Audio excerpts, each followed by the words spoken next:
merupakan sumber norma, baik meliputi norma moral maupun norma hukum. Artinya dari kedua ini, norma moral dan norma hukum itu akan menempatkan Pancasila itu ya. Pancasila itu di kalimat terakhir di paragraf ini meliputi Pancasila itu meliputi kedua norma itu, norma etika ya. Jadi ada maupun norma hukumnya ya. Di situ norma moral ya. Bicara normal. Di situ ada norma moral dan norma hukum. Pancasilanya seperti itu. Yang pertama, dia adalah panduan atau panutan atau titik icat ya. Kita sebut di sini adalah Pancasila merupakan sistem etika. Sistem etika. Kata kunci ini di situ ya, sistem etika untuk berkehidupan bangsa dan negara ya, di norma moral itu. Sedangkan nanti di norma hukumnya itu dia akan menjadi segala sumber hukum. Secara keseluruhan, sila-sila Pancasila pada hakikatnya bukan merupakan satu pedoman yang bersifat normatif ya ataupun praktis, melainkan merupakan suatu sistem ya, suatu sistem. Ada tiga ya, saudara kan lihat, suatu sistem ya, suatu sistem nilai-nilai etika yang merupakan sumber norma baik meliputi norma moral maupun norma hukum. Dia bagian itu. Tentunya saya sudah bicara tentang kedua komponen tadi berbaik dengan norma ya. Saudara akan bicara di bawahnya itu pengertian dari etika ya. Etika ya. Kalau saudara lihat di situ, saudara tulis di situ ada etika. Ada etika, ada etiket, ada estetika. Tiga benda ya, sama etika-etikanya itu, tapi dia mempunyai arti pemaknaan yang berbeda. Silakan nanti saudara cari di sini. Kalau di sini pengertian etika itu dibedakan atas dua ya. Satu etika khusus ya, dan dua adalah etika sosial atau etika umum ya. Etika umum dan etika khusus. Kalau bicara etika umum tentunya segala sesuatu yang disepakati itu adalah bagian dari etika-etika atau aturan yang menjadi kesepakatan secara umum. Di situ dia menempatkan diri sebagai etika umum. Sedangkan kalau bicara tentang etika khusus, tentunya di sini ada dua bagian yang harus menjadi catatan saudara. Yang pertama itu adalah sebagai etika individu ya, dan juga jadi etika sosial.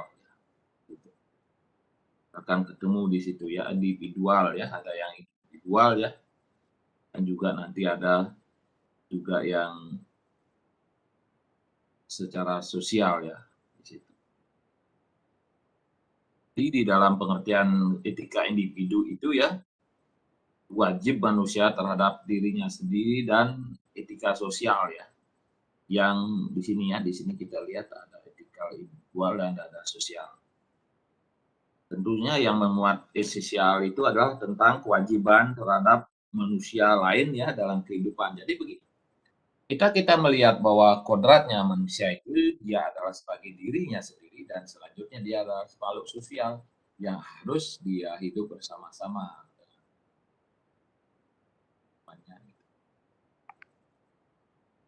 Kemungkinan dari proses itu apa yang akan terjadi sesudah ada etika individu dan juga etika sosial itu. Saudara akan menemukan di bawah itu kalau bicara tentang etika yang berkaitan dengan etika-etika yang ada itu, misalnya ya, ada tentang nilai ya, nilai susila dan asusila, sudah itu nilai salah dan benar dan gitu ya di situ. Sehingga di halaman berikutnya berkaitan dengan pengertian etika itu, saudara akan bisa melihat ya, ini berkaitan dengan tingkah laku manusia ya, jadi kodratnya itu ya. Karena ada nilai-nilai di situ ya, tentunya dia akan menjadi bagian-bagian yang tidak terpisahkan ya. Jadi sini sebut ada nilai, norma, dan moral gitu ya. Masing-masing dari pengertian itu ya. Kalau bicara tentang nilai ya, nilai itu kalau bahasa baratnya nilai itu adalah value ya. Jadi nilai itu seperti itu. Lebih khusus dari itu, saudara akan bisa melihat di sini. Jadi, nilai artinya ada sifat atau kualitas yang melekat pada suatu benda. Ya. Misalnya bunga itu indah, perbuatan itu susila, gitu ya. Indah dan susila sifatnya ya kualitas melekat pada bunga dan perbuatan. Ya. Melekatnya begitu. Itu kan dalam pengertian yang saudara lihat. Jika berbicara tentang nilai, di situ ada kriteria ya, kriteria yang akan membatasi kita menilai, karena nilai itulah kita mempunyai kriteria tertentu gitu ya. Misalnya nilai gitu ya. Karena ada nilai itu kita bisa menimbang gitu ya. Justru karena ada patokan nilai itulah kita bisa menimbang. Misalnya baik dan buruk. Karena ada batasan, ada titik ikat mengatakan baik dan buruk. Ukurannya apa gitu sekarang kan gitu. Nah, kalau itu dikaitkan di sini gitu ya kita bisa melihatnya. Nah, sekarang nilai itu melekat pada suatu benda. Gitu. Kalau itu selanjutnya akan berkaitan dengan itu, nanti sudah tentunya ada nilai gitu ya. Sudah sudah menilai, tentunya sudah bisa menempatkan itu ya. Jadi dia merupakan satu rangkaian yang bisa kita sebut sebagai ada hierarkinya, ada urutannya, ada 1, 2, 3, ada besar, kecil, ada dari atas ke bawah atau dari bawah ke atas dan sehingga nanti sudah akan melihat ada hierarki dari nilai. Nilai-nilai ini kalau kaitkan dengan yang di depan gitu ya, misalnya nilai-nilai yang ada di situ. Nilai itu juga kadang-kadang juga di sini kita lihat ya. Misalnya di halaman 81 ya, di satu burung itu ya, ada nilai kenikmatan, nilai kehidupan, nilai kejiwaan, nilai kerohanian. Nah, seperti itu ya. Kita bisa lihat juga di sini. Pandangan itu diberikan oleh dua ahli ya yang dimuat di dalam buku ini. Satu yang dari Walter J. Kepes ya, sudah itu ada Notonogoro gitu. Nilai-nilai ini ya diklarifikasikan menjadi ada 8 dari Walter ya. Sudah itu dari Notonogoro ada 3, tetapi 3 itu juga dibagi menjadi 4 ya, di 4 bagian. Jadi kurang lebih dia ada sekitar 5 jadinya ya. 5 gitu. Pendapat-pendapat para ahli inilah yang memberikan pengertian dasar ya. Jadi dasar ya, dasar dari pengertian tentang itu. Tadi kita bicara di sini di depan itu ada nilai, norma, dan moral gitu ya. Ada nilai, yaitu norma dan moral ya. 3 komponen ini. Sedangkan di dalam bahasa yang berikutnya karena ada ukuran, ada hierarki dari nilai itu, makanya ada juga nanti nilai itu diklarifikasikan juga menjadi ada nilai dasar ya. Nilai dasar, udah itu ada nilai instrumen ya. Nilai instrumen, kita tulis dulu di sini. Instrumen ya, nilai dasar ya, nilai dasar. Ada nilai instrumen dan juga ada nilai praktis. Kita tulis saja dulu supaya nanti mudah kita memberikan bagan-bagan ya. Saudara harus punya cara saudara apa ya memproduksi ingatan itu dengan saya suka dengan coret-coretan gitu. Jadi coret-coret saja, tulis-tulis. Itu hanya membantu ya. Cara orang macam-macam gitu ya. Saya saran saudara seperti itu.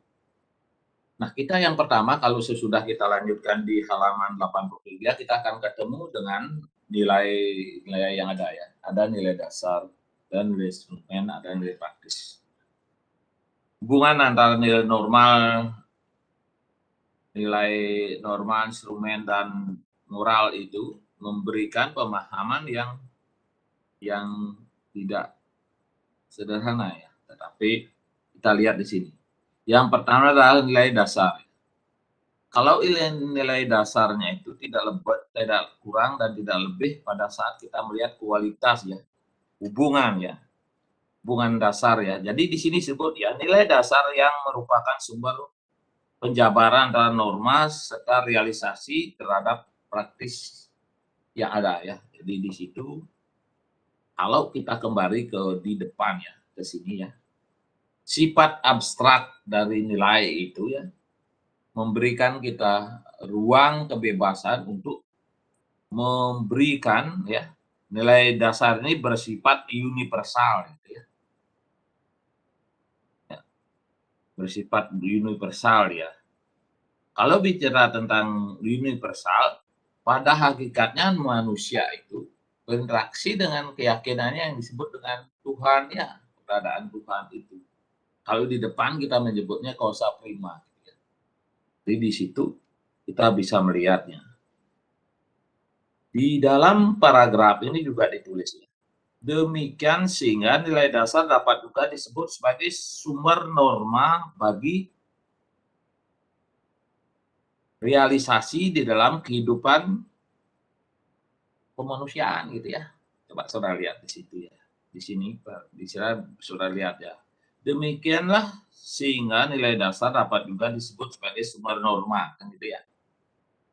Ikut ke belakangnya, konsekuensinya dari aspek itu ya akan ada aspek praktis yang dapat membeda-bedakan ya secara sistematis tidak dapat dipertentangkan gitu ya. Jadi dia harus terkait gitu ya.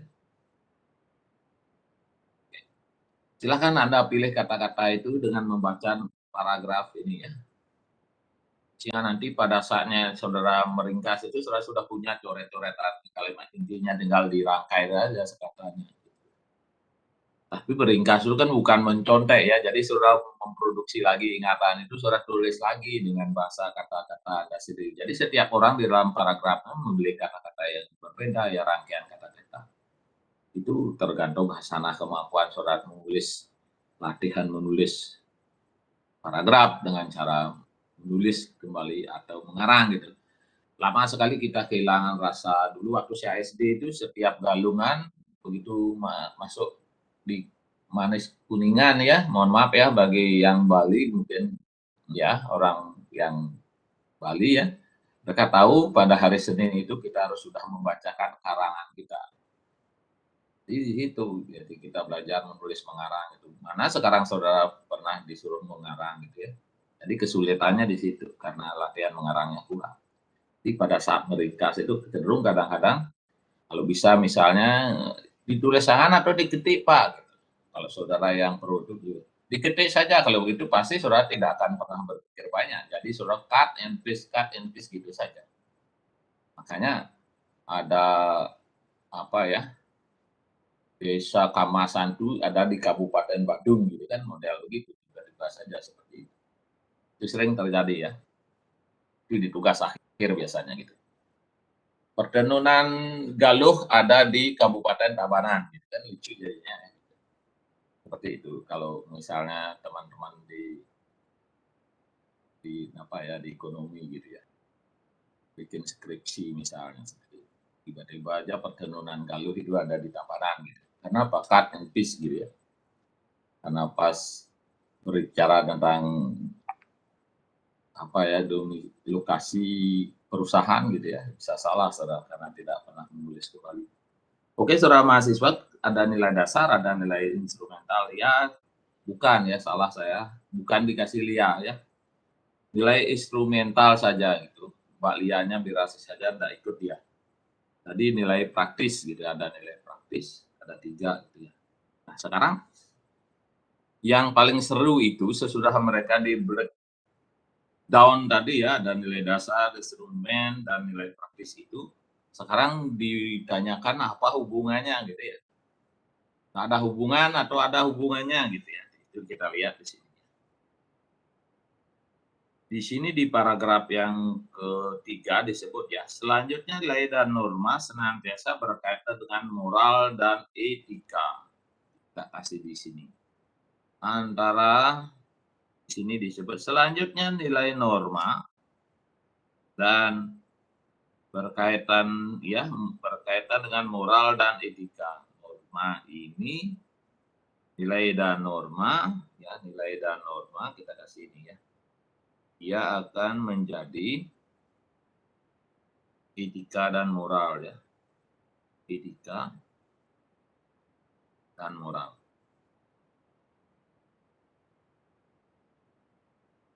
Hubungan antara moral dan etika memang sangat erat sekali dan kadangkala kedua hal tersebut disamakan saja. Gitu ya. Ini kekaburan yang tidak menguntungkan sesungguhnya ya. Pada saat memerlukan bagian-bagian tertentu sulit sekali membedakan. Sama juga kadang-kadang kalau kita membedakan sirup marjan berwarna merah rasanya manis. Gitu. Sulit sekali membedakan yang mana airnya, yang mana warna merahnya dan juga rasa manis itu gitu. Seperti itu seakan-akan tadi kalau kita bicara tentang moral dan etika itu. Di analogi seperti sederhananya bisa mana duluan telur sama ayam gitu. Ribet dah kita mikirnya gitu. Tapi kalau bicara tentang itu memang harus menjadi two in one barangkali ya. Kalau bahasa iklan sampo itu adalah two in one kan gitu. Tiada bahasa itu sehingga bagian antara norma dan etika itu sangat erat sekali ya. Sulit dan kadang itu bisa dikaburkan. Di sini juga sebut, namun sebenarnya kedua hal tersebut memiliki perbedaan.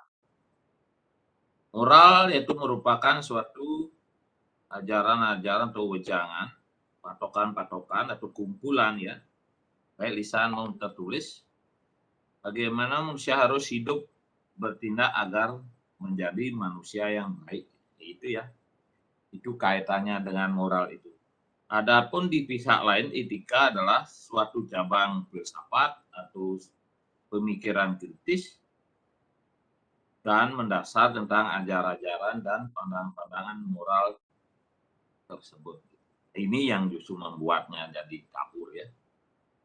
Tadi sudah jelaskan di atas seperti itu. Sekarang ini tentang ajaran-ajaran berkaitan dengan moral gitu ya. Atau juga disebut di sini ya, bahwa etika diartikan sebagai ilmu pengetahuan tentang kesusilaan. Itu bisa saudara garis bawah ya. Kalau nanti modelnya begitu gitu. Pertanyaan atau apapun begitu. Nah, sehingga adapun yang dimaksud dengan kesusilaan adalah identik dengan pengertian moral. Sehingga etika pada hakikatnya adalah ilmu pengetahuan yang membahas tentang prinsip-prinsip moralitas. Di giliran dia yang diuraikan, dia menjelaskan tentang itu. Ya, antara si moral dengan si etika itu jadi sering menjelaskan gitu ya. Kalau dalam bahasa human ya sekarang itu disebut respect, sama-sama respectnya gitu. Anti rasialis gitu ya, jadi respect. Gitu. Gimana saudara lihat ya, di lengannya pemain bola itu tulisan respect gitu, supaya tidak ada rasis gitu ya di lapangan itu ya. Seperti saudara misalnya kalau saudara akan menyanyikan semua isi kebun binatang itu rasis saudara ya, makanya saya bilang jangan nyanyikan semua isi kebun binatang pada orang-orang, nanti Anda dibilang rasis gitu ya. Gajah gitu saudara, nanti kan salah. Apalagi semut gitu, rasis lagi gitu. Biasanya bagian-bagian itu kan umpatan-umpatan tidak selalu dan mewakili emosi kita yang bad ya, yang jelek ya. Tapi saudara kita lihat lagi di sini ya. Etika tidak bermuang menentukan apa yang boleh dan apa yang tidak boleh dilakukan oleh seseorang. Gitu. Catat ya, catat itu ya. Catat. Wewenang itu dipandang berada di tangan pihak-pihak yang memberikan ajaran moral. Etika itu tidak berwenang dia untuk mengatakan apa boleh, tidak boleh itu tidak. Wewenang itu ada di situ. Hal inilah yang menjadi kekurangan dari etika kalau dibandingkan dengan ajaran moral. Kalau diuraikan dia akan banyak sekali gitu ya, dirangki-rangki. Nah, sekarang kalau sudah tahu ada 3 komponen, ada nilai, ada norma, ada moral, sesudah itu nilai dan norma itu dekat dengan etika dan moral ya, dia sebenarnya mempunyai rangkaian antara ketiga itu yang ya istilahnya 3 in 1 ya, satu di dalam 3 komponen itu. Ada nilai, ada norma, dan ada moral. Saudara akan dapat di situ. Mengapa demikian gitu? Karena nanti di bawahnya sesudah dalam proses Anda tahu nilai, sudah itu ada norma dan moral itu, saudara akan ketemu dengan apa yang disebut dengan etika politik. Etika politik itu berkaitan juga dengan kapasitas manusianya gitu ya. Karena nanti tidak ada etika, ada politik. Di depan Anda sudah bicara tentang etika. Ada etika di situ, sudah ada nilai, norma, dan moral. Gitu ya. Etika itu tidak mengatur ya, tidak mempunyai ruang atau berruang untuk menentukan apa yang boleh dikerjakan, apa yang tidak dikerjakan oleh seseorang gitu ya. Dia hanya ya sebagai pemandu. Lalu di subbab yang kita bicara 3 di situ ada etika politik. Ada etika, ada politik. Tadi sudah bicara tentang etikanya di depan. Sedangkan kita bicara tentang politik.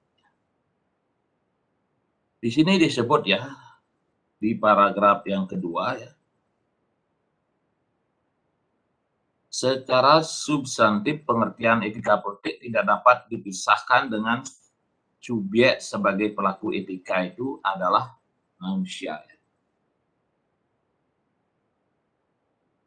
Yang berpolitik ini manusia ya. Yang punya etika berpolitik itu adalah manusia. Yang ditentukan, yang diatur ini adalah perilaku manusia sesungguhnya. Ya. Kalau dikaitkan dengan judulnya itu adalah etika politik berdasarkan Pancasila. Bagaimana penempatan etika politik yang ada di negara kita itu kalau berkaitan dengan Pancasila? Nah, bab inilah yang membahas gitu. Kalau saudara sudah membacanya 1 kali, 2 kali itu, saudara akan memasuki ruang itu. Anda masuk di dalam koridor itu. Anda tahu batasan tentang etika berpolitik dalam Pancasila. Mengapa demikian? Nantinya kalau Anda itu atau saya dalam posisi seperti ini, kita sebagai pelakunya nanti katakanlah 4 tahun, 5 tahun dari sekarang, Anda selesai tamat sini, ternyata saudara akan aktif di dalam lembaga kesosialan masyarakat, di situ saudara bisa melakukan berserikat, berkumpul ya, dalam aktivitas itu berkaitan dengan untuk mencapai tujuan itu saudara perlu wadah. Apakah wadahnya lembaga-lembaga yang sudah disahkan oleh negara, apa yang disebut dengan misalnya, maaf, partai politik sampai tempekan di Banjar itu adalah wadahnya. Di situ Anda akan perlu ilmu ini, etika berpolitik berdasarkan Pancasila ini.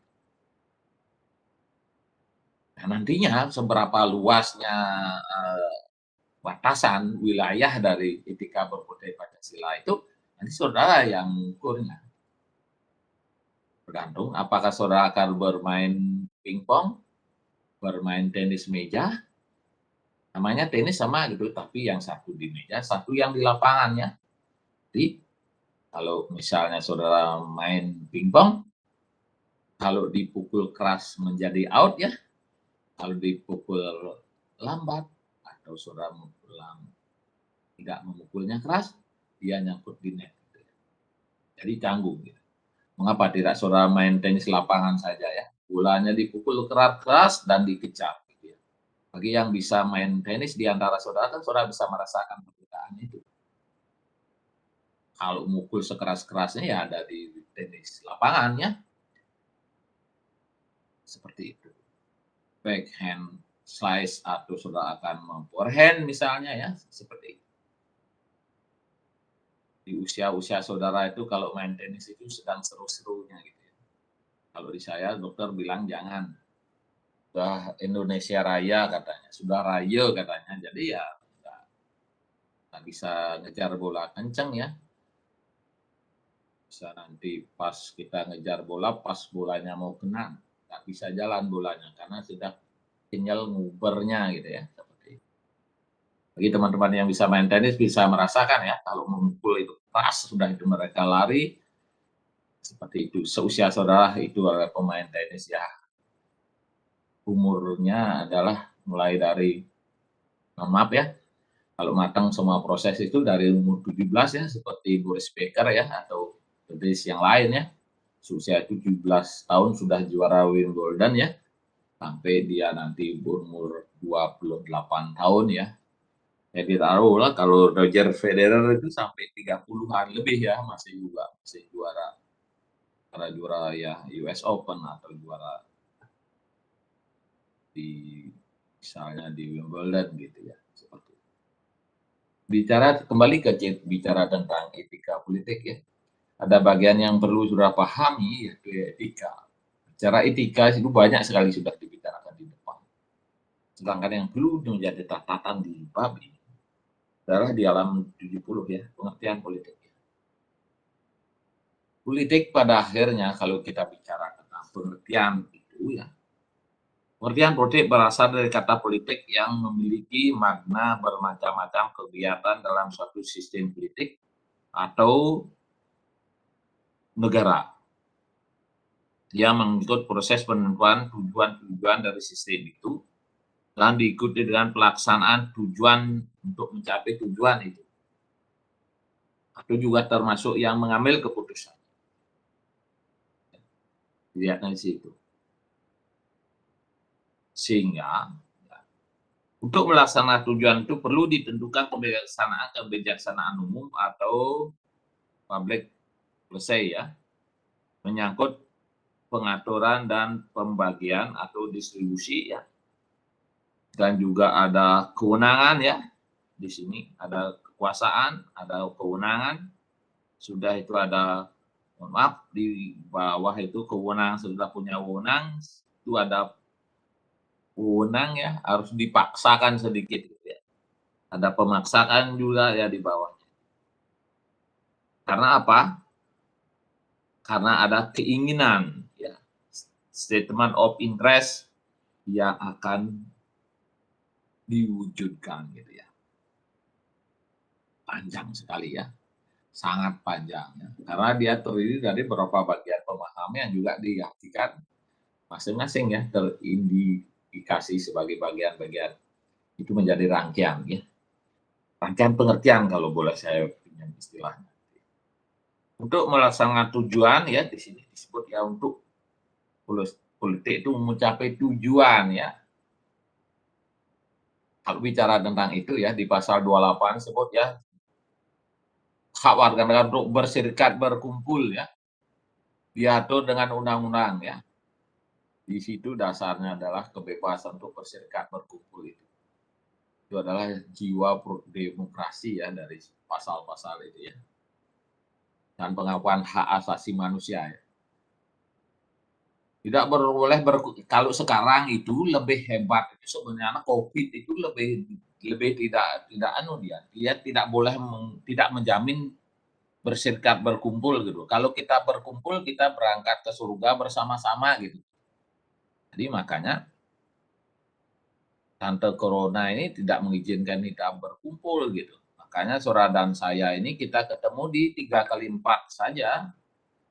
Jadi kalau saudara berkumpul dengan saya itu ya nanti satu saudara melanggar prokes ya, saudara bisa, karena itu adalah ketentuan ya, saudara bisa dipidanakan. Kedua yang lebih parah itu bukan dipidanakan, tapi kita diwasalam, dan wasalam kita katanya, gitu kan, celaka kita. Oke saudara, makanya sementara ini tidak usah kita bicara pasal 28 ya. Saya tidak ingin berkumpul sekarang, saya jauh-jauh gitu, jaga jarak. Kayak kalau orang main sepak bola ya, atau saudara main basket, yang suka main basket, itu karena bermain kelompok itu ada jaga man to man marking ya. Ada one by one istilahnya, man to man marking ya. Di sepak bola juga begitu. Bertahan atau menyerang itu pakai pertahanan ya. Kalau terakhir sesudah semua antara man to man marking sama zone markingnya ya jalan, itu namanya pertahanan habis akal gitu ya. Seperti itu. Ya. Oke, saudara mahasiswa, kalau saudara bicara tentang itu, bicara tentang etika politik. Politik itu berkaitan dengan pengelolaan pemikiran, mohon maaf, menjual pola pikiran, konsep, dan sebagainya. Saudara jual di pada lembaga ya.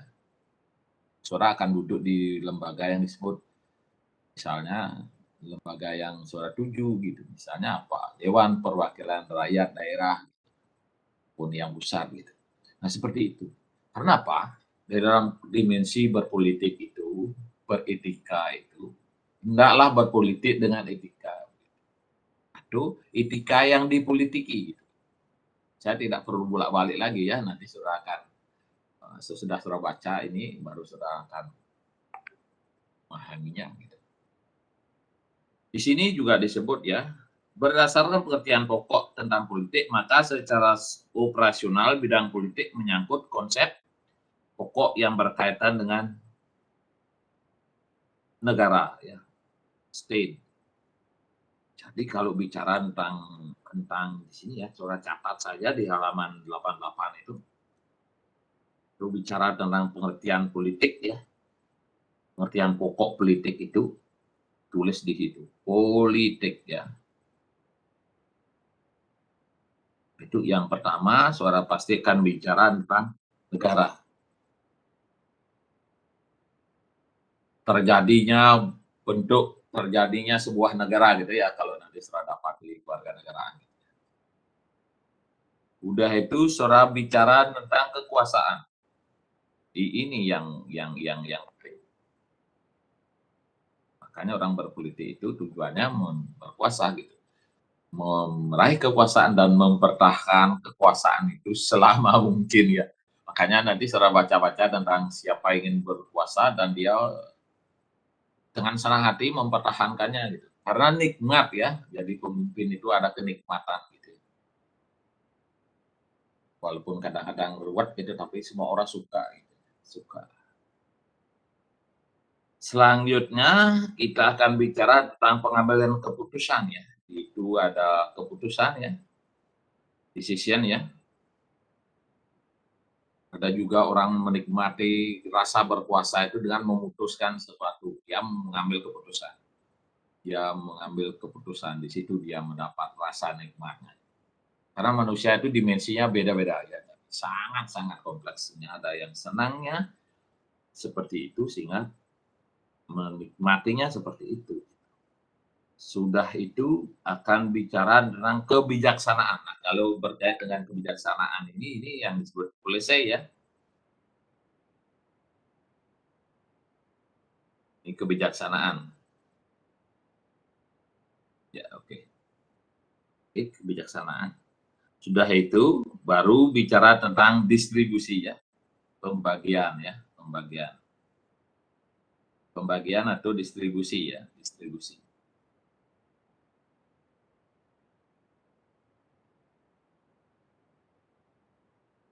Yang terakhir itu dia akan menempatkan posisi untuk alokasi, mengalokasikan sesuatu ya, alokasi ya.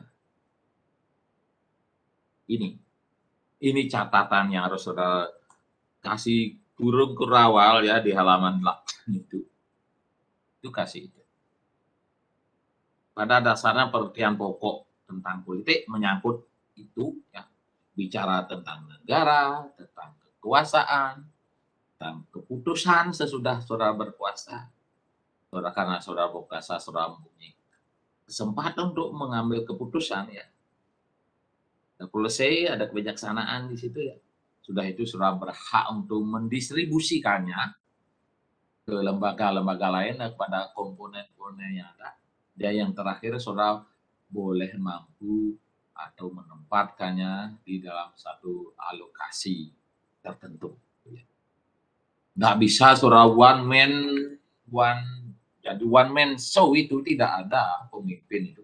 Lah, saya memimpin diri saya sendiri, itu bukan pemimpin namanya ya, tetapi manusia sebagai individu ya mengatur dirinya sendiri ya gitu. Tapi kalau dia mengatur lebih dari satu orang, atau di dalam posisi lebih dengan ada orang yang diperintah atau yang diatur, itulah yang namanya. Di teori kepemimpinan itu saudara bisa cari ya, di ilmu Pesipol itu banyak ya.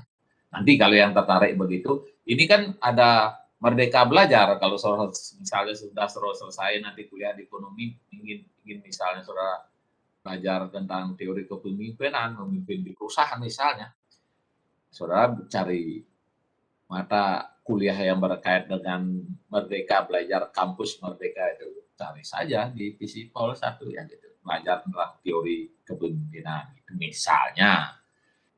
Kan itu seperti itu. Saya tidak tahu ya saudara sudah kena Merdeka Belajar, kampus Merdeka.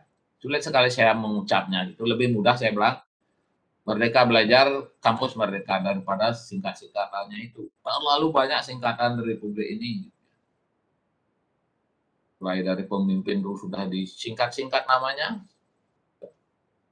jalan sudah disingkat, pokoknya semua yang singkat-singkat disingkat-singkat lagi gitu. Jadi pertama kali singkatan yang saya anggap lucu itu adalah bank itu di namanya itu dikali 2 kali. Mohon maaf misalnya Bank BNI gitu ya. BNI itu sendiri saja sudah kependekan dari Bank Negara Indonesia kan itu ya. Sekarang jadi Bank BNI gitu ya. Double dia. Seperti iklan Yakult itu. Saya minum 2 katanya. Seperti itu. Oke, saudara mahasiswa, sampai di sini ada pertanyaan ya. Silakan dibuka mic-nya ya jika ada pertanyaan. Silakan. Kalau tidak ada pertanyaan, pertanyaannya ditulis saja. Saudara mahasiswa, kalau nanti saudara misalnya mau foto tugas itu jangan pakai pixel yang besar ya. Tiba-tiba hanya dengan tugas yang dipoto kecil-kecil itu 29 orang itu ada sekian megabyte gitu. Pakai pixel yang paling kecil saja gitu. Setel itu kameranya ya. Jangan tiba-tiba Anda pakai 14 megapiksel hanya untuk foto pertanyaannya 1 gitu. Kacau ya, jadi tidak habis memorinya begitu dibilang, tidak bisa menampung gitu. Banyak sekali. Kirim foto juga begitu. Kalau bisa hanya kalau tidak diperlukan hal-hal bukan berkaitan dengan akan dipajang, pakai saja ukuran yang paling kecil yang tidak mengurangi apa ya, rasa fotogenik saudara gitu. Itu saja. Kalau sudah pikselnya jadi dikurangi, jadi kurang cantiknya, di situ saya nggak ikut campur gitu. Tapi kalau hanya misalnya cantiknya masih tetap utuh seperti itu, pakai saja piksel yang kecil gitu. Oke, saudara mahasiswa ya. Nah, seperti itu ada pertanyaan Mbak ya? Coba dibuka dulu mic-nya. Kalau nanti supaya saya dengar suara saudara ya. Kalau tidak, pertanyaannya dibikin saja ya, ditulis di dalam kertas, sudah itu difoto, kirim ke koordinator tingkat. Ingat tulis nama nomor di bab ini. Sudah itu satu kirim ke saya, satu kirim ke WA grup supaya teman-temannya bisa baca. Ya, pertanyaannya itu gitu. Jadi otomatis menjadi bank soal juga nanti gitu ya. Ada 29 pertanyaan, ada 30 soal ya dari pertanyaan itu gitu. Ya. Supaya ada yang diaktifikasin. Selain tugas membuat pertanyaan itu ya tentunya nanti meringkas gitu ya. Meringkas bab 4-nya sudah ya? Saya lupa ya, terus terang aja ya, karena banyak kelasnya yang sama, di waktunya yang berbeda juga, mata kuliah yang sama gitu. Jangan-jangan saya ngomong di arsitektur gitu ya, lupa kalau saya juga harus memberikan tugas di kelas B2 ini, di kelas B ya, di sini. Itu. Kelas B2. Ya, silakan deh. Oke, kalau ada pertanyaan, kalau tidak ada pertanyaan, saya lanjutkan sedikit lagi ya. Saya tidak akan menghabiskan 100 menit di sini ya. Sisanya 50 menit saya akan serahkan ke saudara. Saudara mahasiswa, sesudah kita bicara tentang etika politik ya, kita bicara tentang pengertian politik ya, seperti yang tadi sudah kita kasih kode di sini ya. Jadi pada dasarnya pengertian pokok politik itu berkaitan dengan negara, kekuasaan, ada keputusan, ada polisi, kebijaksanaan, sudah itu ada pembagian distribusi dan alokasi. semua komponen itu. Tapi kalau saya bicara tentang saudara jadi pemimpin, itu harus saudara paham di antara semua komponen. Nah, sekarang bicara tentang politik, ada dimensi politik manusia. Hal yang paling sederhana, setiap orang berpolitik sebenarnya. Saya juga begitu, kadang-kadang saya politiki anak-anak saya gitu ya. Kalau tahun ajaran baru, dia pasti minta sepatu baru gitu. Karena mungkin tanggalnya belum ada, kita politiki dia. Oke, kita tunggu dulu dalam seminggu ini. Jika uangnya ada, kita langsung ke toko dan kita beli gitu. Itu bagian dari mempolitiki gitu. Apakah berpolitik sama dengan bohong? Beda, saya kira ya. Tapi kalau niat saudara mau berbohong itu ya dari niatnya itu yang membuat jadi bohong, buat dia seakan-akan adalah bohong. Hanya ada PHP bahasa saudara ya. Tadi kan saya bilang segala sesuatunya disingkat ya, jadi PHP. Pemberi harapan palsu yang kata-kata anak milenial itu begitu. Apakah PHP bagian dari politik? Ya, sah-sah saja ya kalau saudara menyepakati seperti itu gitu. Kalau tidak, saya kira banyak hal yang harus dipertimbangkan. PHP bukan sebuah kebohongan, tetapi sebuah politik kecil-kecilan barangkali ya.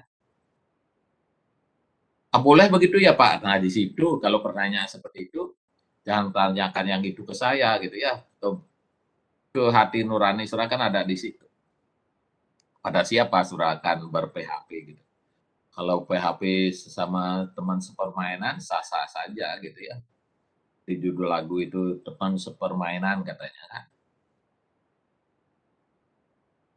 Sudah itu saudara akan kelihatan memasuki dimensi berikutnya, jadi ada politik. Dimensi politik manusia di dalam sini ada satu hal yang harus saya catat ya, saudara harus catat di situ, karena kodrati manusia itu sebagai makhluk Tuhan, sebagai individu, jika dia hidup di dalam komunitasnya yang sama, disitulah dia menjadi makhluk sosial. Di dalam bermasyarakat itulah diperlukan tadi sebagai fungsinya makhluk sosial, dia akan berkumpul bersama-sama, karena berkumpul dan bersama-sama yang sebenarnya tidak disahkan pada saat ini oleh Mbak Corona, kita di dalam kerajaan dimensi manusia itu memerlukan teman untuk berkumpul bersama-sama. Kenapa? Di dalam perkumpul-kumpul itulah peluang bisa teraktivasi ya, boleh diaktifkan kegiatan yang dimaksud dengan politik ya, terutama di dalam dimensi manusia sebagai makhluk individu ya, individu dan makhluk sosial. Gitu. Selanjutnya, saudara bisa buka di halaman 90. Di paragraf yang pertama, di situ disebut ya, manusia sebagai makhluk yang berbudaya, kebebasan sebagai individu, dan segala aktivitas dan kreativitasnya dalam hidupnya senantiasa tergantung pada orang lain. Nah, ini kalau kita bicara manusia sebagai makhluk individu dan sosial, di paragraf yang ketiga di dalam naskah ini disebut ya, manusia itu adalah makhluk individu dan makhluk sosial. Di samping kebebasan sebagai individu, kesosialan manusia dapat dibuktikan dengan kodrat kehidupannya. Ya. Sebab manusia lahir di dunia senantiasa merupakan suatu hasil interaksi sosial. Sesudah kita lahir di dalam dan besar di lingkungan kita, disitulah kita ada lingkungan sosialnya. Gitu ya. Tapi ada dua ya, ada two in one manusia itu. Satu, dia sebagai makhluk individu, kedua, dia makhluk sosial. Dia harus hidup bersama-sama kalau bicara tentang makhluk sosialnya. Dia tidak bisa hidup sendiri gitu. Sangat sepi. Coba seperti bayangkan saja, kalau kelas offline itu saya di hadapan saudara, saya bisa cekakak-cekiki, ketawa-ketawa. Kalau di sini, saya sampai kehilangan rasa humor di kelas saya. Saya di depan kelas ceritanya ini, tapi di ruang saya sendiri gitu. Jadi makhluk individunya saya iya gitu. Tapi dalam bahasa sosial, bersosial di dalam kelas, saya hanya berhubungan dengan bayangan-bayangan saudara di dalam ukuran 3x4 ini gitu. Jadi saya cengenges-cengenges sampai kehilangan rasa humor, pura-pura lucu juga di hadapan saudara, ya tidak ada interaksi gitu. Saya suruh buka saja mic-nya supaya kalau saudara ketawa, saya tidak kesepian di sini kan jadi. Makhluk sosial saya ini hilang hari ini gitu. Saya ngomong sendiri di kelas saya ini. Ini kan sudah hampir 5 minggu ya, Dek, ya. Di dalam 5 minggu, dalam 7 kali dalam seminggu, sebegitulah rasa makhluk sosial saya hilang. Saudara hitung saja nanti di akhir semester. Sekian kali Pak Karate, ya benar saudara itu. Makanya saya bilang, coba dibuka mic-nya gitu. Saudara pelit sekali kalau buka mic gitu. Takut nanti kedengaran, soalnya dengarkan lagunya Cakra Khan di situ, ya misalnya. Ya saya tahu gitu, tapi nggak apa-apa. Saya menyenangi, senang gitu ya. Saya misalnya, saya dengar di sini yang covernya dari Haga itu ya, misalnya Menepi gitu kan bagus lagunya bagus ya, diklik saja saya dengar. Coba sebentar saudara buka YouTube saudara ya, covernya dari Menepi itu. Kalau saudara tidak suka lagu itu, ada yang salah di selera saudara. Perlu diperiksakan sama dokter selera ya, gitu, perlu ya. Kadang-kadang selera itu adalah ukuran ya, kriteria ya. Ada juga yang mengatakan fashion ya di situ, selera itu gitu. Tapi sulit juga bicara tentang selera ya. Bicara selera apa hubungannya dengan Pancasila, Pak? Wah, saya enggak usah dihubung-hubungkan gitu. Saya ingin bersenang-senang saja. Saya lihat mahasiswa saya supaya tersenyum gitu. Saya jadi pura-pura lucu saya gitu. Seperti itu. Ya. Oke, saudara mahasiswa, kita kembali lagi kepada dimensi politik kehidupan manusia ya. Tadi itu pada saat manusia itu sebagai karena dia berbudaya, dia sebagai makhluk individu dan sosial. Gitu. Lebih lanjut dari proses itu, tentunya kodrati manusia itu tidak bisa kita lepaskan ya sebagai makhluk Tuhan ya. Jadi di situ. Oleh karena itu, tanggung jawab moral manusia itu harus berkembang di dalam kerangka hubungannya sebagai manusia pas lingkungannya gitu. Kok seru ya Pak Karnado itu? Seru sekali kayaknya kalimat itu. Iya, seperti itu. Kalau saudara tidak membaca sekalinya saja ya, saya jamin tidak lengket. Karena bahasa kita bukan bahasa yang ini bukunya adalah buku yang dikulik ya menurut kaidah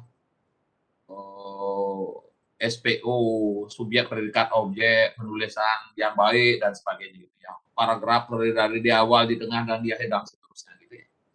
Dan bahasanya adalah bahasa yang mewakili di karakter ini. Dan ini bukan buku sastra gitu ya. Ini adalah buku bahasanya mewakili dari bahasa hukum. Gitu. Jadi kata-katanya itu kadang-kadang bulat ya. Taruh. Kembali kita bicara dimensi politik kehidupan manusia, tentunya di sini ada legitimasi ya. Legitimasi. Kata-kata yang suka saya ucapkan, legitimasi. Bicara legitimasi tentunya kan segala sesuatu yang memberikan pengakuan ya, pengakuan terhadap sesuatu. Lain katanya itu adalah legitimate ya. Kita bermain kata-kata karena sebuah kata-kata yang dirangkai indah itu bisa membuat senang ya. Seperti syair-syair lagu itu gitu ya. Orang kan suka memutarnya, mengulang-ulangnya. Gitu. Tapi ada juga beberapa bagian yang memang yang saya tidak mengerti itu kalau yang thrash metal itu sudah kayak orang batuk saja menyanyi itu, yang gitu-gitu kan susah gitu ya. Kalau orang Bali bilang kayak ngerogoh gitu ya, kayak lagi mohon maaf ya rangdonya bicara di panggung gitu baru itu ngerogoh gitu ya. Kalau penggemar musik ya yang suka mohon maaf ya, yang suka thrash metal atau heavy metal sejenis itu tidak jelas ya dia ngucapin apa, wah ya itu saja dia nyanyinya. Nanti saat habis ini klik ya cari lagu itu. Nah, saudara pasti akan cara menikmati apa ya. Saya tidak suka musik, Pak. Ya itu biasanya tidak permanen. Kalau saudara bilang bahwa saudara tidak suka musik itu ada yang terganggu sedikit di sistem di sini itu. barangkali agak ada debu modelnya gitu ya, harus dibersihkan sedikit. Sehingga rasa estetika saudara itu harus timbul gitu ya. Orang sudah cantik-cantik, tampan-tampan kok payah di selera gitu. Itu bahaya itu. Cuma belum ada dokternya praktek bidang misal kejiwaan atau apa, dokter spesialis selera gitu. Barangkali nanti ada sub keahlian itu. Karena nanti kan begitu. Saya tidak berselera dengan sesuatu, kata-katanya begitu. Ya tidak setuju dengan pendapat orang, saya tidak selera. Jadi dia bedakan pendapat atau persetujuan itu dengan ibarat makan gitu ya. Seperti itu ya. Coba kalau secara nanti lebih jauh lagi, berapa persen waktu yang kita habiskan untuk mulai dari proses mempersiapkan makan sampai makan gitu. Bekerja atau untuk sesuatu itu kecil sekali. Lebih besar dalam proses kita itu mempersiapkan makan dan proses makan gitu. Persentase waktu yang dihabiskan. Saya lupa angkanya itu. Dulu saya suka sekali punya penyakit yang begitu. Saya tanya berapa persen sih waktu yang kita habis untuk mempersiapkan makan sampai makan gitu. Nah, nanti paling banyak ya. Dan yang lebih hebat dari itu sebenarnya lebih banyak kita menghabiskan waktu untuk tidur ya. Gitu. Bohong Pak Karnada itu coba nanti cari di klik ensiklopedia Americana gitu ya. Nanti saudara tahu. Nanti ketawa dah saudara. Aneh-aneh saja Pak Karnada itu. Bukan aneh-aneh gitu ya. Cuma saya kehilangan rasa humor ya. Cuma mahasiswa saya hitung sekarang 1, 2, 3, 4 ya. 3 kali 3, 9 ditambah 3, 12 ya. On cam ini. Ini saya yang kuliah, yang lain itu pada bubuk semua. Kalau dosen saya punya dosen yang lain ya profesor. Yang on cam saja yang saya daftar, saya absen, yang lain enggak katanya. Jadi kalau saya bilang begitu, saya akan tidak populer di mata saudara. Karena padahal ini banyak sekali yang mereka ini sebenarnya pakai laptop ya. Nggak ada zamannya mahasiswa nggak punya laptop, tapi saya melihat bahwa kalau mereka pakai device yang lain, misalnya pakai handphone ya, berarti mereka lagi tamasya. Ya. Saya tidak harap saudara yang sudah pakai laptop tiba-tiba karena saya bilang tamasya itu adalah selera gitu, saya bilang, jadi saya ganti laptop saya dengan handphone saja kuliah supaya saya berselera gitu. Pak Karnanto bilang gitu katanya. Ya, jadi nggak usah lah ya, saya pikir ya. Kalau bisa kuliah dengan laptop ya, kecuali sekali. Gitu. Saya aja kemarin laptop saya enggak terganggu, saya enggak kuliah. Saya bilang kepada mahasiswa saya, Pak, saya bilang katanya, Dek, saya enggak bisa. Ini karena WhatsApp-nya down ya. Max Hubbard itu harus bayar kepada saya sebenarnya. Berapa kelas mahasiswa saya enggak bisa kuliah ya. Kalau dia pakai ini saya harus kena kan. Udah giliran dia yang down, nggak bayar ke kita kompensasinya. Itu teknologi ya. Jadi saya nggak ngajar kemarin ke akibat dari WhatsApp down itu, jadi saya nggak bisa kirim materi, sudah itu nggak bisa buka ini gitu ya, terus mengganggu juga akhirnya Webex. Ya gitu. Oke, saudara mahasiswa, tadi kembali ke dimensi kehidupan manusia yang manusia itu yang berpolitik-politik itu bukan orang lain ya. Bicara tentang itu di sini kita bicara tentang norma-norma, bicara tentang hukum gitu ya. Sehingga hukum tanpa kekuasaan negara akan merupakan aturan yang normatif yang kosong. Orang bilang kan, kekuatan tanpa kebijaksanaan itu adalah kezaliman katanya. Nah, itu kekuatan tanpa kebijaksanaannya itu adalah diktator katanya. Katanya dia kalau tanpa kekuatannya, tanpa kebijaksanaan, kekuatan itu adalah kelemahan. Jadi, apapun itu ya kita tidak perlu bermain kata-kata, tetapi pemahaman ini sudah dapat. Sehingga ada hukum, ada kekuasaan. Itu rangkaian yang tidak bisa dipisahkan. Kalau bicara tentang politik, muaranya adalah dua. Dia memperalat hukum untuk berkuasa, atau sebaliknya, kekuasaan itu menindas hukum, misalnya. kedua bagian yang saling berkepentingan. Siapa yang akan memainkan? Ya pemimpinnya. Makanya dibikinlah mata kuliahnya ini, etika berpolitik berdasarkan Pancasila. Artinya apa? Supaya tidak ada orang yang dilumpuhkan rasa berpolitiknya oleh aturan atau kekuasaan yang tidak terbatas dalam mereka mengendalikan kekuasaan. Kata-katanya sepertinya indah betul, gitu. Tapi kalau saudara memaknai dari pelanggaran terhadap baik itu tidak taat atas hukum atau memaksakan hukum itu atau melanggar hukum itu oleh penguasa adalah sebuah anarki yang tidak itu tidak. Harapannya di nantinya saudara akan memimpin republik ini sesuai dengan waktu dan rentang dan zaman saudara. Dengan adanya bingkai etika politik berdasarkan Pancasila, saudara diharapkan menjadi pemimpin yang bijaksana.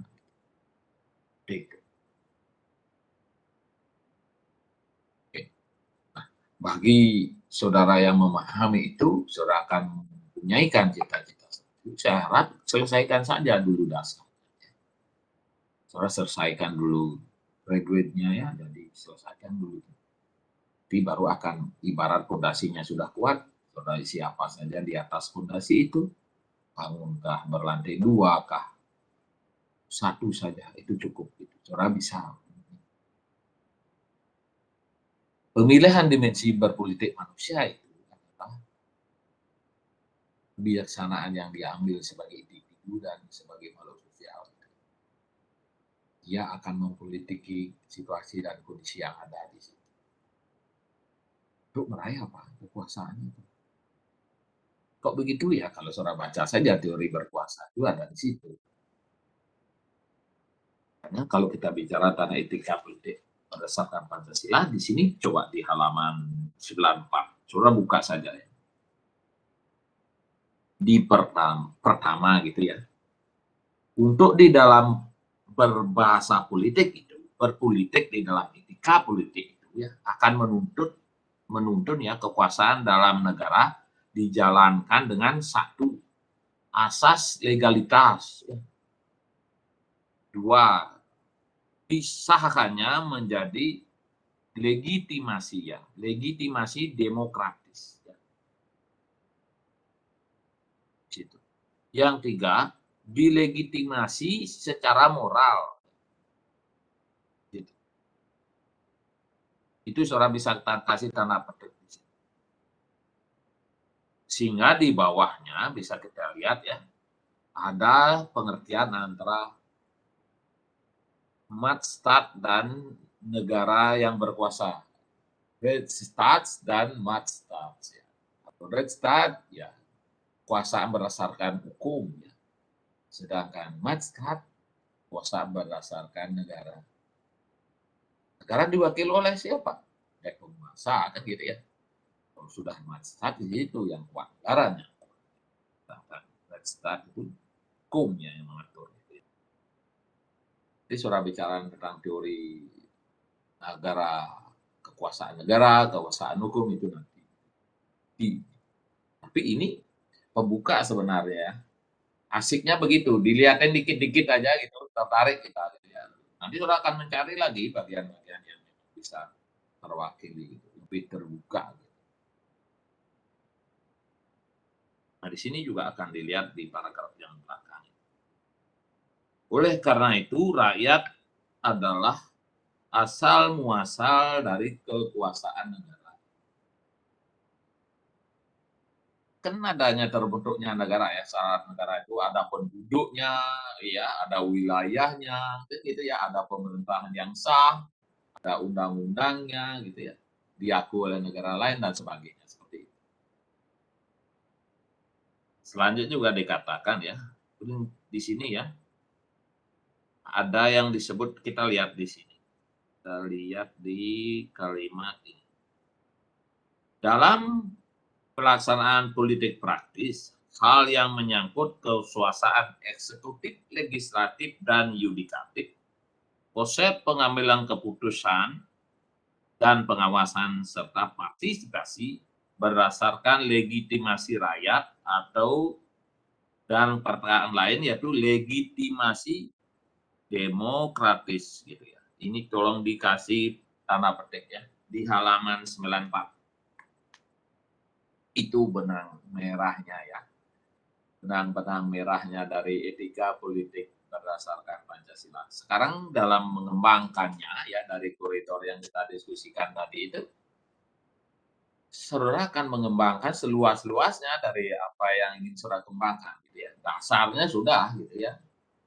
Kalau tiba-tiba saudara dipilih menjadi klien tempekan gitu misalnya, atau dipilih menjadi mohon maaf ya dari ketua muda-mudi di rumah gitu misalnya. Nah Pak, saya di kota ada muda-mudi, gang saya itu ya barangkali saudara menjadi apa ya, jadi pemimpin ibu-ibu in the gang gitu misalnya gitu ya. Boleh menyebutnya kata-kata seperti itu ya, ibu-ibu in the gang gitu, nggak salah ya kalau maunya berbahasa Inggris biar kelihatan keren gitu ya. Ibu-ibu in the gang gitu, boleh ya? Enggak ya? Kalau tidak, saya ganti ya. Anda menjadi ibu-ibu atau menjadi ketua arisan di gang Kelinci atau gang 1, ya misalnya. Tidak apa-apa. Itu saudara bisa praktek berpolitik-politik kecil-kecilan gitu ya. Oke. Seperti itu saudara mahasiswa. Jika ada pertanyaan ditulis saja ya. Pertanyaannya ditulis. Ya, kalau saya suruh bertanya sih tidak ada yang bertanya. Saya suruh buka mic aja, saudara tidak ikhlas untuk buka mic gitu ya. Saudara sepertinya tidak taat asas ya.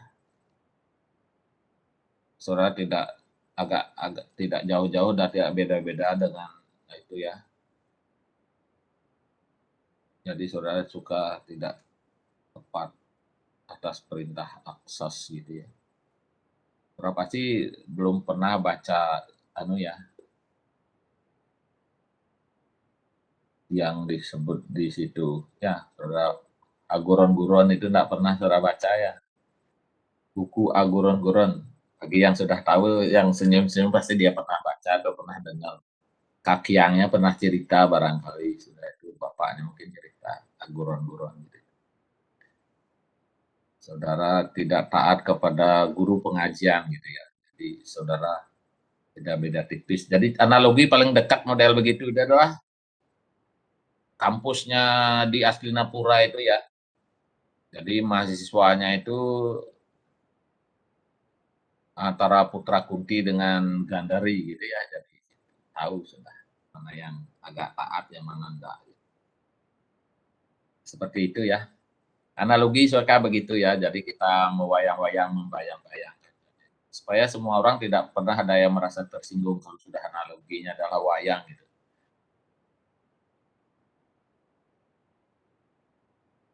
Hanya kalau bicara tentang wayang ya menarik sekali ya bagi yang suka. Gitu. Saya tidak suka wayang Pak, ya sudah Anda bilang saja. Saya juga tidak rasakan. Saya suka Doraemon, ya benar. Yang Anda suka dengan Doraemon, saya suka Asterix dan Obelix gitu. Lebih lucu lagi kan gitu. Saya pas tanya sama saudara, saya dengar aja nggak pernah Pak, apa itu Asterix sama Obelix itu apakah sejenis spaghetti terbaru ya gitu saudara, nanti susah. Tiba-tiba zaman saudara kartunnya yang populer itu apa ya? Tahu saya, ingat saya itu Nobita itu kelas 4 SD sampai sekarang gitu ya. Dulu waktu Anda nonton di SD itu Nobita juga kelas 4 SD ya, saudara sudah mahasiswa sekarang Nobitanya kelas 4 SD. Tapi ada juga yang nonton Doraemon bertahun-tahun tidak tahu ya kalau Nobita itu kelas 4 SD sampai sekarang dia kelas 4 SD, tidak naik kelas dia. Atau saya sering menghayal kalau saya dipinjami balang-baling bambunya Doraemon tuh saya bisa nonton sepak bola dari atap stadion gitu ya, jadi suka saya menghayal begitu. Dulu-dulu waktu saya seusia saudara itu kan ada sepak bola di Stadion Ngurah Rai ya. Sekarang saya tidak tahu ya stadion yang mana dipakai orang main bola di Denpasar, nggak tahu saya. Itu saya suka menghayal, coba saya punya baling-baling bambu Doraemon gitu kan. Saya seusia SMP, SMA itu saya suka nonton bola. Ada klub di Bali namanya Gelora Dewata dulu, tiketnya mahal, jadi kalau saya nonton sekali beli tiket itu nggak makan saya 2 minggu gitu. Mahasiswa kan gitu ya, jadi saya sering menghayal. Mohon maaf ya, saya menikmati masa remaja saya itu nonton sepak bola dengan lompat pagar gitu ya. Itu kenang saya tentang sepak bola di Stadion Ngurah Rai gitu ya. Seperti itu. Tidak semua orang punya kenangan itu. Saya merasa masa remaja saya cukup asik ya. Saya hafal sekali saya dengan sudut-sudut Stadion Ngurah Rai itu di mana kita bisa melompat gitu ya. Di nonton sepak bola seperti itu. Asik ya. Oke, saudara mahasiswa, saya ceritakan tentang diri saya, barangkali saudara tidak tertarik ya. Tapi kalau saudara nanti cerita, saudara tidak punya kenangan gitu, apa yang saudara ceritakan sama generasi saudara ya. Jadi apa ya, di Denpasar sedang apa ya, nanti saudara cerita itu adalah mikober barangkali ya, nanti sama anaknya nanti ya. Saya suka level 42, jadi 40 cabenya gitu. 42 cabenya gitu. Itu yang mau bisa saudara ceritakan ya. Mikober gitu ya. Saya tak tahu ya. Saya menyebut merek ya, tidak boleh ya menyebut merek di sini ya. Oke ya. Oke, saudara mahasiswa intermezzo ya. Saudara saya perhatikan di sini tidak ada ekspresi sekali ya. Saudara ini sudah ketularan orang Rusia ya, baru kena COVID setahun saja sudah seperti orang Rusia tanpa ekspresi ya. Senyum enggak, ketawa enggak, mic-nya dimatiin, kalau apa lucu apa enggak ya saya sudah seakan-akan saya sudah menganggap diri saya lucu, supaya saudara mau tersenyum gitu. Tapi saya lihat ekspresinya ada yang senyum juga enggak gitu ya. Sulit juga ya, dosen saya namanya Dr. Kasawan ya, doktornya dari Jepang dan dia punya postdoktor di universitas terbaik di dunia, jadi di MIT ya di Amerika dan di Tsinghua di Jepang, di Cina. Gitu. Dia mengeluh kepada saya, Pak, karena itu apa yang salah dari model ini? Apa yang salah Pak? Saya bilang gitu. Bapak sudah keliling dunia dan kuliah di 2 universitas hebat, saya bilang gitu. Doktor dengan 2 postdoc yang hebat, saya bilang gitu. Saya kehabisan nakal dan mati angin di hadapan mahasiswa saya. Dia dosen arsitektur. Saya nanya ada pertanyaan enggak dia. Sudah itu saya melucu-lucu model sudah saya keluarkan dari saya belajar di Inggris, sudah itu saya belajar di Jepang, doktor saya sampai 2 postdoktor itu di Tsinghua dan di MIT lucunya. Nggak ada yang tertawa dia bilang. Saya bilang, Pak, kita ini kena penyakit jiwa gitu. Saya sering ketawa ketiwi di hadapan kamera saya, tapi mahasiswa saya nyengir aja enggak, saya bilang gitu. Mungkin dia salah minum obat ya mahasiswa itu, dia bilang gitu ya. Saya sebenarnya saya sendiri yang ketawa gitu ya, dia melucu, padahal dia niatnya enggak melucu. Dia bilang mahasiswanya arsitek, dia ngajar arsitektur ya, ngajarin kajian pariwisata dari segi arsitektur gitu ya. Enggak lucu katanya dia bilang. Saya sampai pulang sudah lucu-lucuan saya mahasiswa saya enggak ketawa. Gimana caranya ya? Dia bilang gitu. Saya enggak tahu Pak, Bapak kan sudah doktornya aja sudah 2, saya bilang gitu. Kok nanyain lucu-lucuan model apa lagi, saya bilang. Kan Bapak sudah punya lucu-lucunya para profesor di MIT, saya bilang gitu. Tak mempan Pak katanya. Saya habiskan semua stok lucu saya itu, mahasiswa saya nyindir aja enggak katanya. Jadi saya bingung sendiri ya. Saya suruh buka mic-nya dia juga sama, enggak mau buka mic. Saya cerita bahwa mahasiswa saya pelit sekali enggak mau buka mic. Saya bilang, Dek, buka mic-nya, Dek. Sama dengan saya bilang, Dek, on cam, Dek. Dia baru buka rahasia sama saya. Pak, karena tuh saya ini harus memaksa mahasiswa saya tahu di sini. Saya bilang kepada mahasiswa, silahkan on cam. Bagi yang tidak on cam, saya tidak on cam. Nama ekonomi untuk jadi yang terbaik. Saya izinkan mahasiswa saya tidak bisa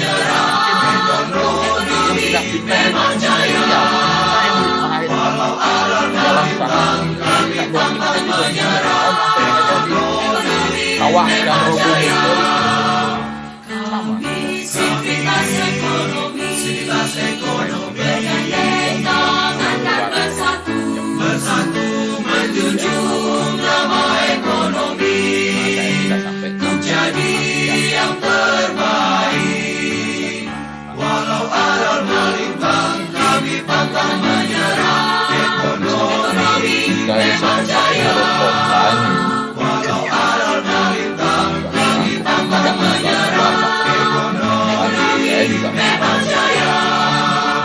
bilang, Pak, saya kan juga ngajar dia sektor, saya bilang. Nah, saya itu bisa 80 orang, siaran.